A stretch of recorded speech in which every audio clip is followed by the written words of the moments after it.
अभिभावकों से यही अनुरोध करूंगा कि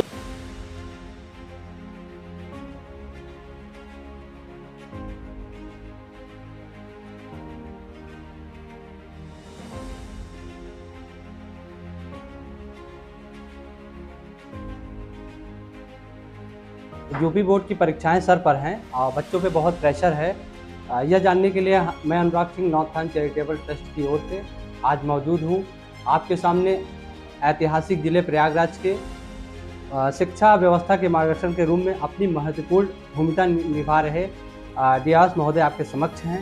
हेलो सर, कैसे हैं आप? ठीक है, मैं ठीक हूँ अनुराग, बैठो आप। जो कि सर पे आ चुकी है और सारे आला अफसर और सरकारी तंत्र जो है पूरी तरीके से लगे हुए हैं और विद्यार्थियों का कुछ सवाल था आज हम लेकर के यहाँ पे आए हुए हैं और आप एक एक करके हमारे इन सवालों का, विद्यार्थियों के इन सवालों का जवाब दें जिससे परीक्षा सकुशल बच्चों का होने के बाद उनमें कोई प्रेशर ना आए। जैसा कि सर पहला हमारा सवाल है, बच्चों को यूपी बोर्ड परीक्षा के लिए प्रेरित करने का आपका क्या संदेश है? बच्चों को मैं कहना चाहूँगा कि 18 फरवरी से एग्ज़ाम शुरू और 12 मार्च तक चलेगा और आज 16 तारीख है। अब बच्चे परीक्षा जहां उनका केंद्र बना है पहले 1-2 दिन पहले जाकर उस केंद्र को देख लें और परीक्षा से संबंधित जो प्रवेश पत्र है, पेन है, पेंसिल है, इसको व्यवस्थित कर लें ताकि परीक्षा के दिन हड़बड़ाहट ना हो और बिल्कुल संतुलित रूप से अपना आहार व्यायाम पर भी ध्यान दें और पाठ्यक्रम को रिवाइज करें। अब इतना कम समय बचा है, जो बच्चे अब तक पढ़ चुके हैं उस पाठ्यक्रम का रिवीजन करें। परीक्षा केंद्र भी एक दिन पहले जाकर देख लें और उससे संबंधित जो प्रवेश पत्र है वो है इकट्ठा कर लें ताकि परीक्षा के दिन कोई हड़बड़ाहट ना हो और परीक्षा का जो समय निर्धारित किया गया है उससे 10 मिनट पूर्व ही परीक्षा केंद्र पर पहुंच जाए ताकि किसी प्रकार की उनको कोई मानसिक दबाव ना हो। जी, ये है कि कम अंक प्राप्त करने वाले विद्यार्थियों का मनोबल हम कैसे बढ़ाएं? देखिए, परीक्षा में अंक कम या ज्यादा का महत्व उतना नहीं है जितना महत्व है कि आप विषय को समग्रता से समझते हैं या नहीं समझते हैं। तो बच्चों को मैं यही कहना चाहूँगा, कम अंक आए तो उसको घबराएं नहीं, बल्कि उस पर अपने विषय को, जो उनकी विषय है उसकी अपनी पकड़ बनाएं ताकि आगे चलकर जीवन और अच्छे से जी सकें। केवल कम अंक के आधार पर अपने को हीन न समझें, मेरा यही कहना है उनसे। जी, बिल्कुल सही जवाब। रिजल्ट निकलने के बाद कुछ बच्चे फेल हो जाते हैं तथा मानसिक दबाव उसमें आ जाता है।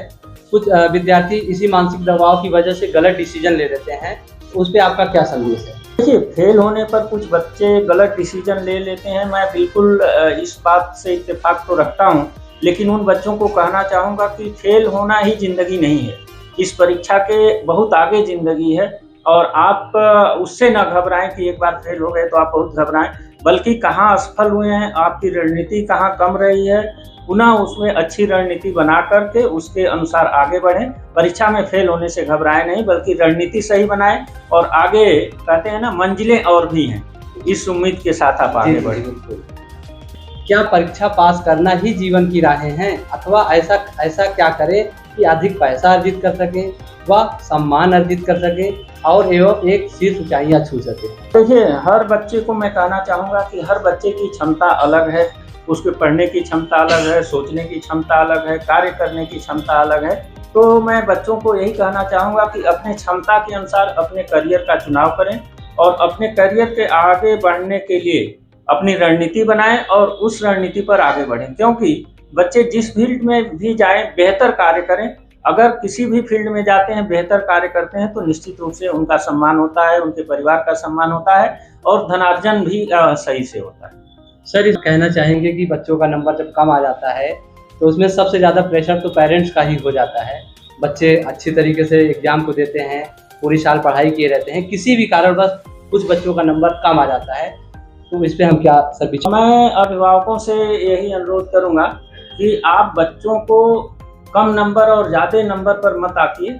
आप बच्चों को सही सपोर्ट करिए, उनको सही गाइडेंस दीजिए, सही मार्गदर्शन दीजिए, उनके खान पान का ध्यान रखिए, उनको संतुलित जीवन जीने दीजिए। ऐसा नहीं है कि अपनी भावनाओं को उन बच्चों के ऊपर थोपिए, बल्कि उनकी क्षमता के अनुसार उनको करने दीजिए, उनको मोटिवेट करिए। नंबर कम या ज़्यादा के चक्कर में आप लोग न पड़ें।